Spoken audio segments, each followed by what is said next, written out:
You are now tuned into the sounds of Big Nate Sports Talk. It's on all the time, anytime.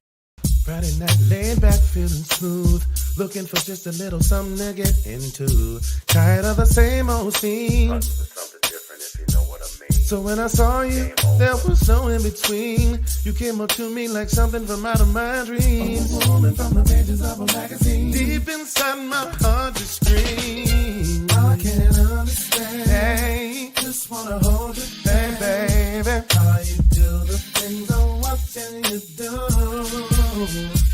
All we're in is love. Just wanna make some love. All I wanna do, my girl, is dance with you. Now we're in this club. Your cheek pressed to my face, trying not to lose control, but I ain't got no time to waste, cause I came up in the club, Standing face to face with perfection. and it would be your body all over my body. This is what I'm thinking of. Hey, woo, I can understand. Just wanna hold your hand, watching you do. All we're in is love. Just wanna make some love. And all I wanna do right now is.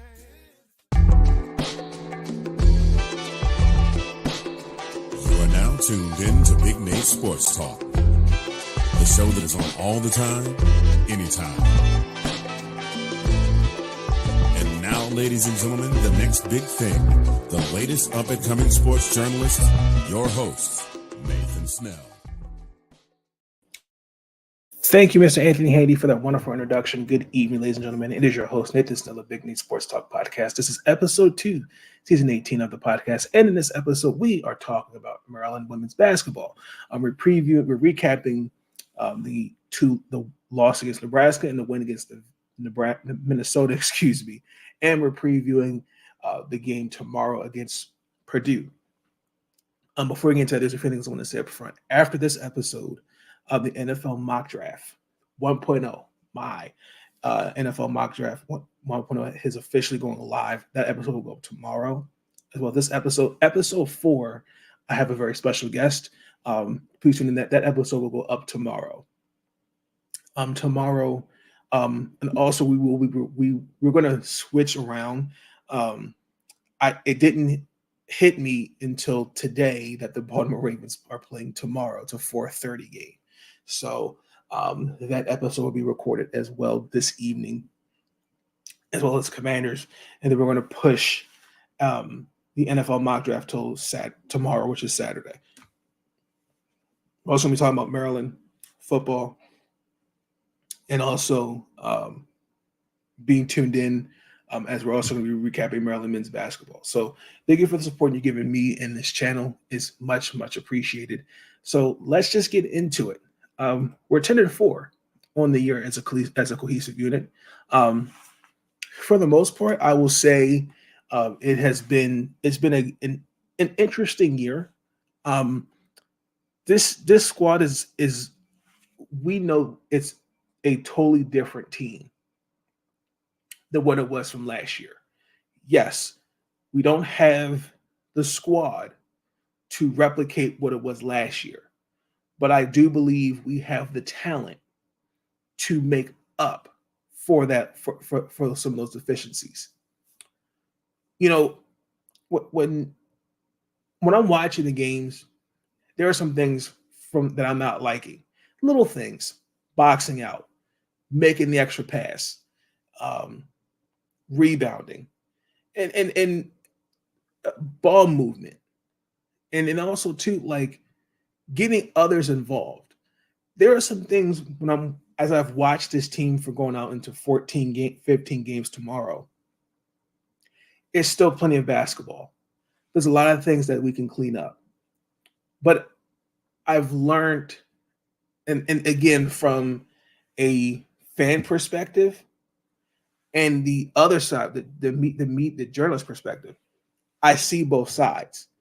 I am frustrated to a T that, you know, we could be better at the usage of players, but give it time.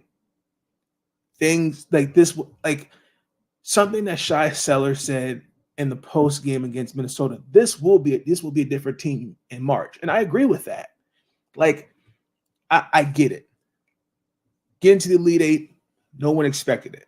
I understand everybody has their expectations, and I understand that.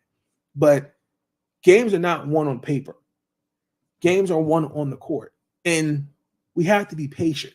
I'm not liking some of the things I see on social media where, again, we can all have a conversation, we could agree or disagree. But again, let's give these girls some time. And if I'm not mistaken, last season we had a conversation about Coach Freeze being an X's and O's coach. This roster, I think, will get better with its deficiencies. I'm not concerned, but I do have questions. I would like to see better lineups out there at times. There are some lineups I don't agree with. I would like to see, as I said, the ball move better. I would like us to get, certain players need to take more shots. Utilize the pick and roll. Don't shoot so early in the shot clock. I want to see those things, and those things are easily adjustable. For defensive purposes, you may want to put Hawa out there. I don't have an issue with that. You might want to put Emily out there. You might want to put Faith in the lineup, a little bit. You might want to see, okay, you know what? Let me put the ball in Brené's hands, for example. Let me put the ball in Lav's hands. Let me see what Shai can do off ball. You know what I'm saying? I want to challenge Coach Freeze on those things. And again, I know that the job that she does. She's an exceptional coach, but I'm more just disappointed that, again, are there some flags? Yes, but we're pressing the panic button too early, and I'm just simply a fan of that. Like, there were some things that I saw up until the game we're going to talk about in Nebraska loss. We were on a 7-game win streak. There were a lot of things that we saw. We saw flashes. And this was the end of the year. It's our first non-conference game. And painfully, we lost. Now, for me, coming off a good win against James Madison, Nebraska coming into this game, we're 9-3. The year before, I believe they won 18 games. Like, their biggest strength is rebounding. They're almost averaging 43 rebounds a game. And that was, up until that game, the third best in the Big Ten. Their biggest thing is Alexis Markowski. I mean, consecutive all Big Ten second teams. Her up until this game, she was averaging almost a double-double, 17 and 9 rebounds a game. And then you've got, Natalie Potts, her freshman year. She's been a key player. Jazzy Sheldon, who I think can potentially be a sneaky WNBA prospect, because she's been running their offense for the most part of this collegiate season. I think her steals to turnover ratio is the best. It's the third best, in the Big Ten. And she's only up into that game. She was averaging 13 a game.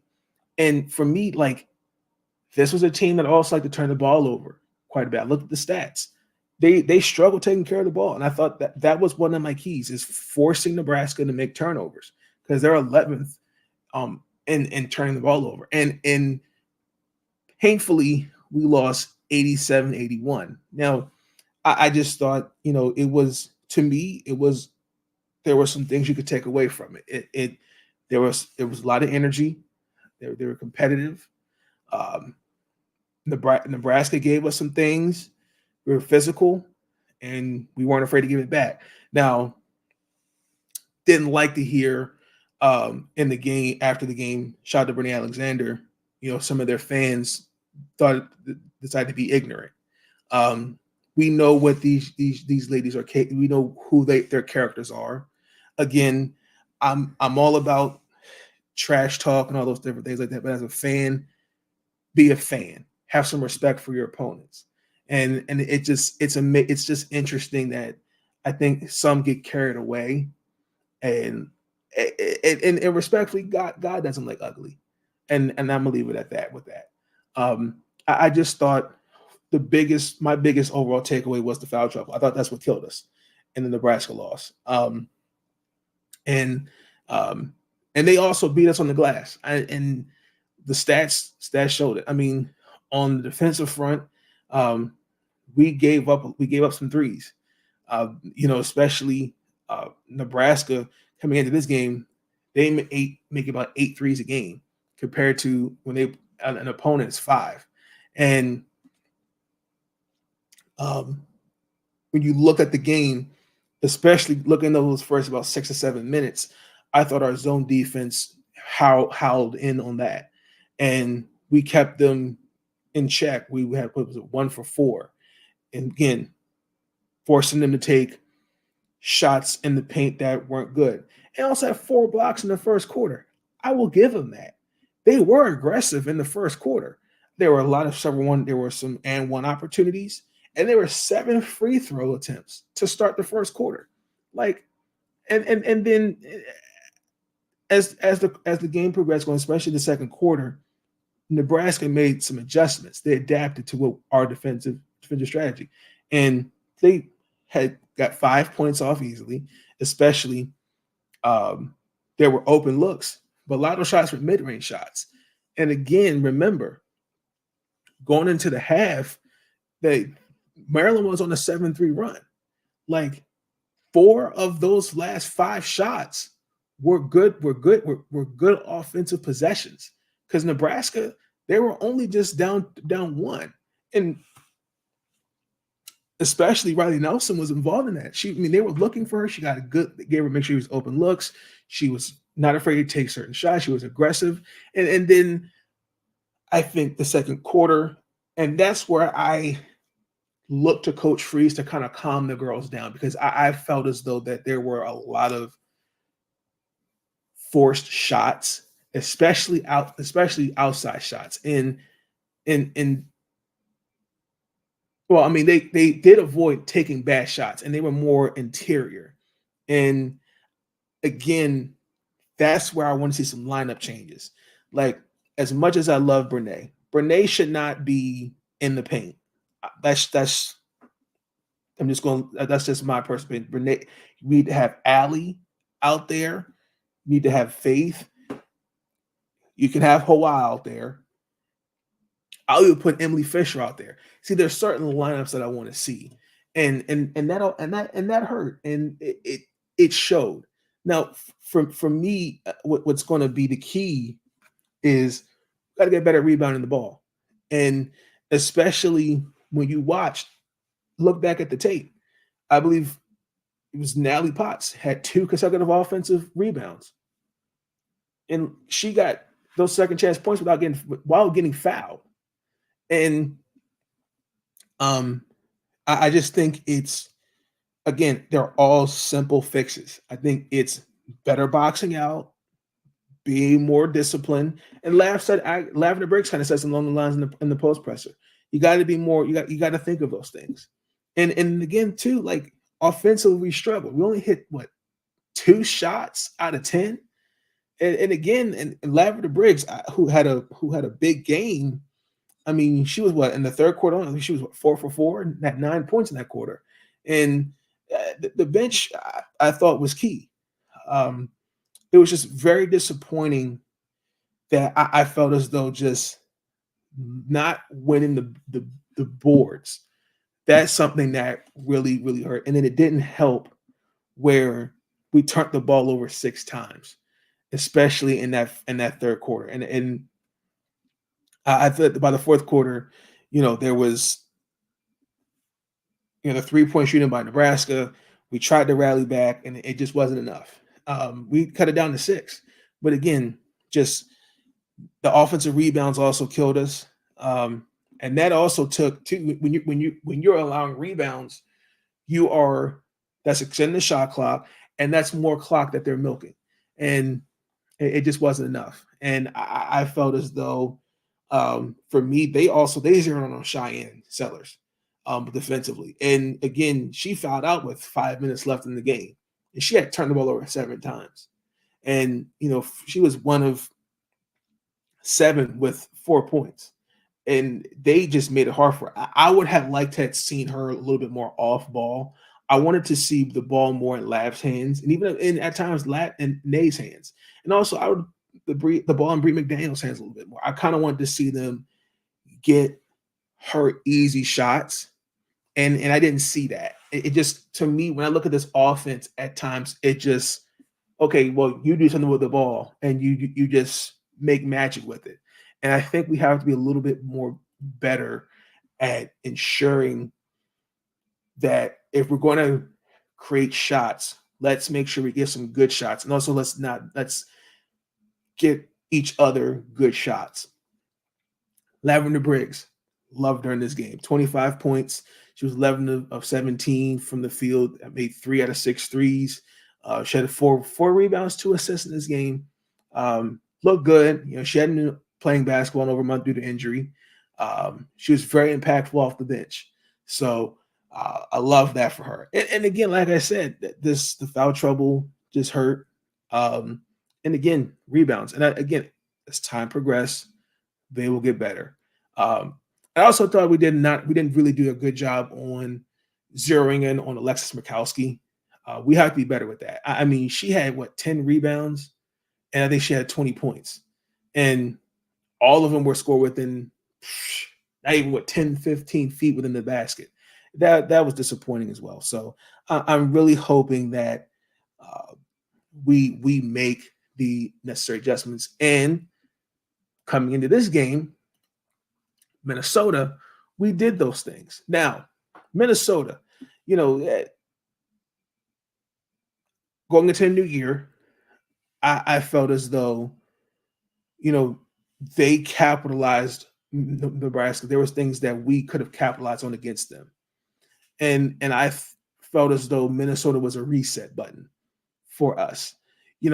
Looking at Minnesota, the Golden Gophers, their offense, it's just something. Coming into this game, they were almost averaging 80 points a game.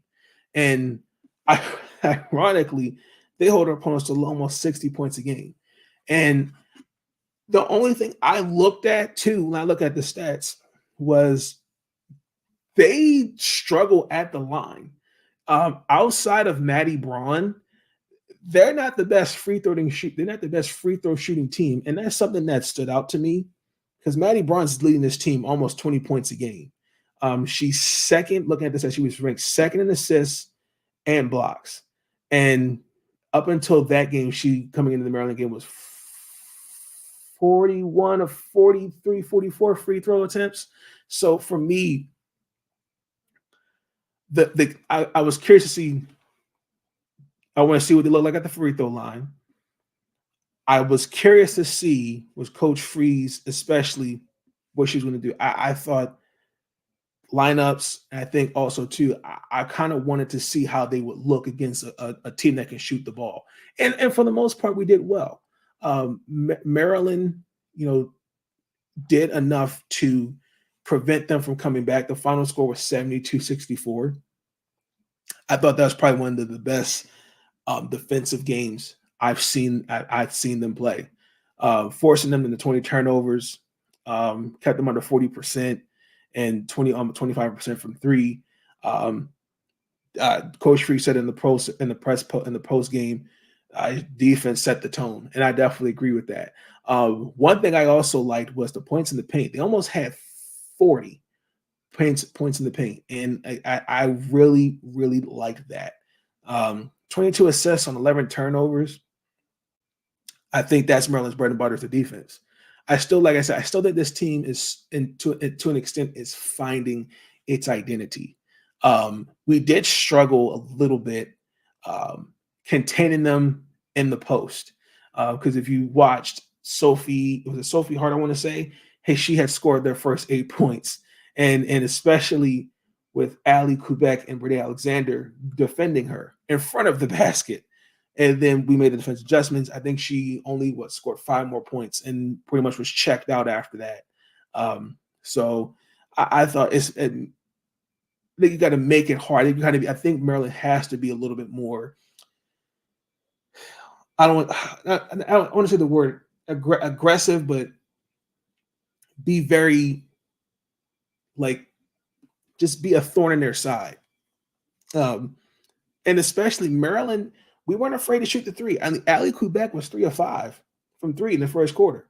We had a little run going, and we forced turnovers on the first 4 minutes of the first quarter. And I think especially and watching her again at Towson, that's Ali. When you have a player like Ali that can space the floor and shoot the ball, that opens up the floor for everybody else. Now, they shot 50% in the first half because you look at the stats, under 35%. And I think that stat will get better over time. But there was, again, defense. You can go back and look at the third quarter. They came back and tied the game up. And then what we did was came right back defense. There was a few shot clock violations we forced. Loved that. But again, also Lavender Briggs had another big game. She had 36 minutes. She was 13 points, 6 of 13, 5 rebounds, and I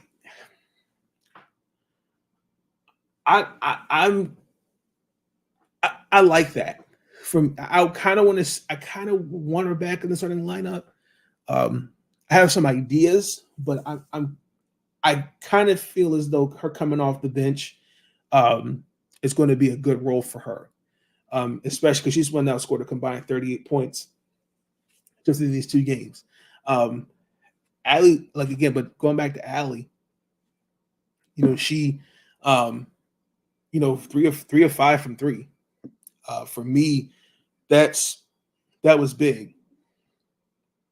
I think the key is,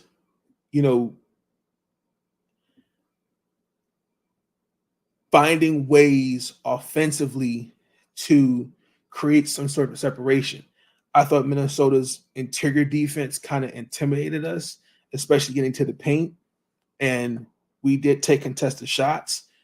There were some possessions where I thought there should have been foul calls, but again, some of these officials are not consistent with foul calling.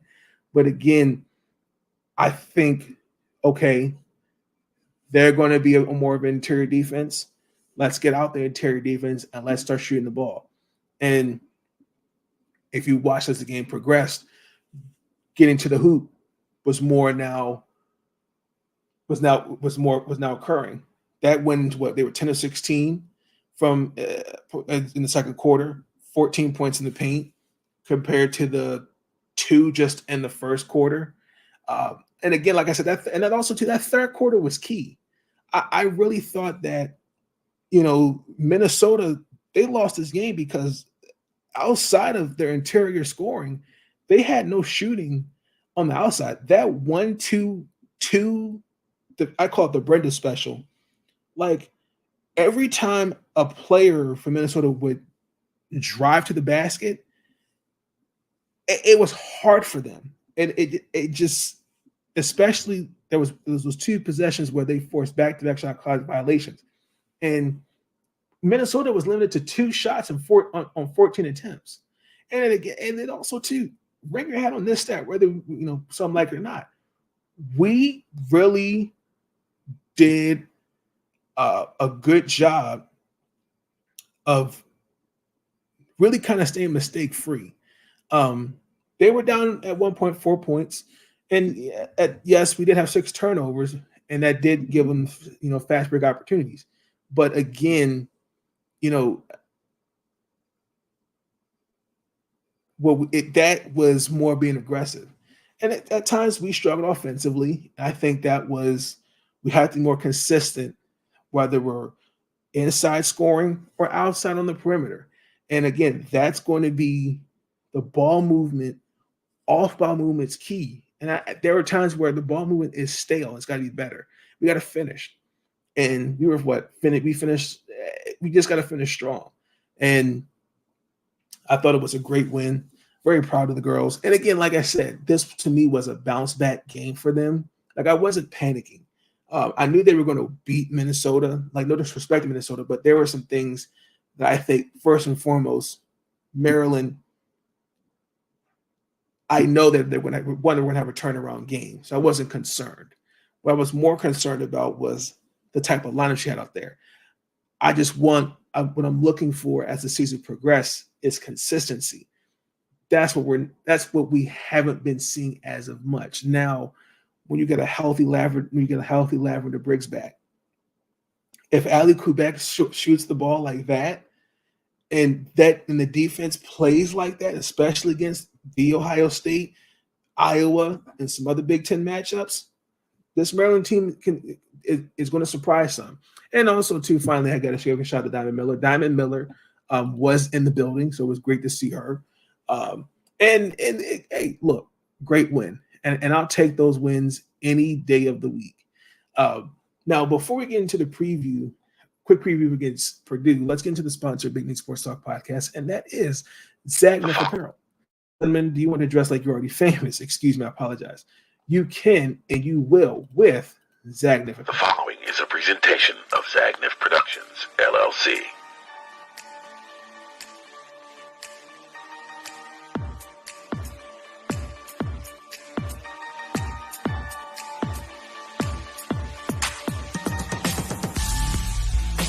Introducing Zagnif Apparel.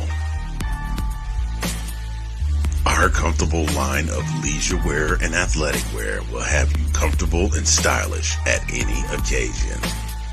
Whether you're at the gym, out shopping, or just relaxing at home. Whether you're an athlete or just want to lay around the house, we've got the perfect outfit for you. Stop by our website today and pick up your favorite pieces.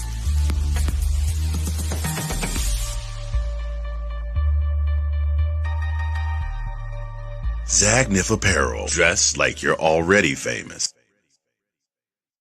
You can and you will dress like you're already famous with a nice 15% off using my final discount code, Big Nate, off your final purchase. Ladies and gentlemen, please, I encourage you to check out Zagnif Apparel where you can dress like you're already famous. Ladies and gentlemen, we will be right back.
And we're back.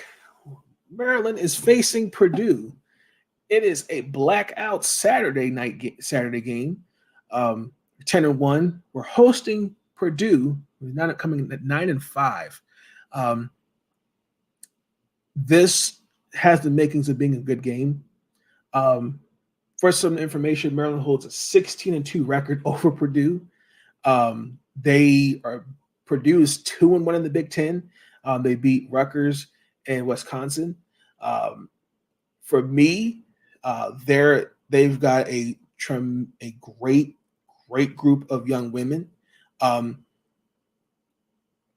We also get to see the return of Mila Reynolds, her sister as well. Mila Reynolds was a former Maryland Terrapin last year, 4-star recruit out of Indiana, transferred last year to Purdue, and her sister also was to be a Maryland Terrapin, but also decommitted, as well as their younger sisters also was supposed to be Maryland Terrapin, but it's also committed to Purdue. So it's going to be interesting to see them out there. They are from what I've seen, they are a better home team.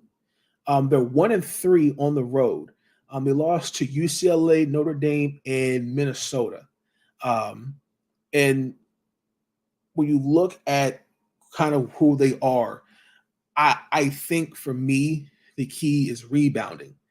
Got to rebound the ball. I think they've got a tremendous amount of shooters. I know, for example, Abby Ellis, I believe, is soon to join the 1,000 club.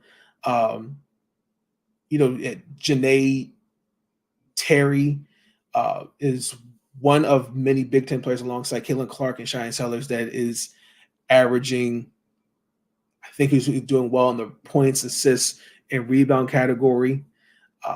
Madison Lading is leads the Big Ten three-point percentage with almost 67%, shooting from three. So I'm curious to see how we'll do against them. Get them off the three line. For us, I think the key is simple. I think beating them inside and also to outside. For me, the bench is also going to be key in this game. I really want to see how the bench looks. I think forcing turnovers early will be key.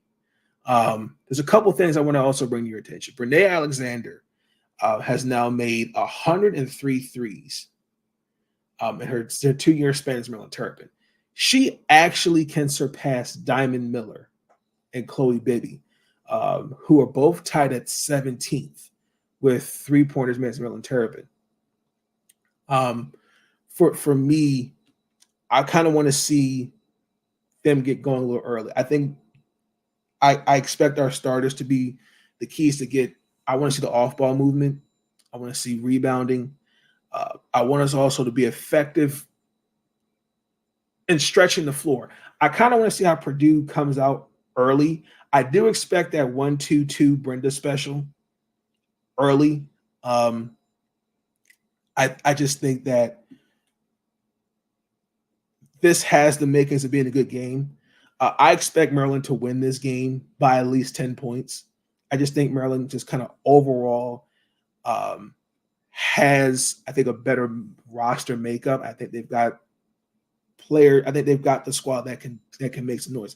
If Maryland does all the right things, takes care of the ball, they get good shots, good looks, limit the mistakes, and the bench. Early, I expect the bench to have at least somewhere between 18, 20 points. Rebounding will be key. I think if Maryland wins the battles on the boards early, particularly on the defensive rebounds, and limits the foul trouble, Maryland will be okay. I say Maryland's going to win 77-64. Guaranteed. The game is at the Xfinity Center. It's at 4:30. You can catch it on the Big Ten Network. So far, a lot of the games have been on the Big Ten Network, and I'd like to see some games televised, but that's okay. Let's get into the final thought of Big Nate Sports Talk Podcast.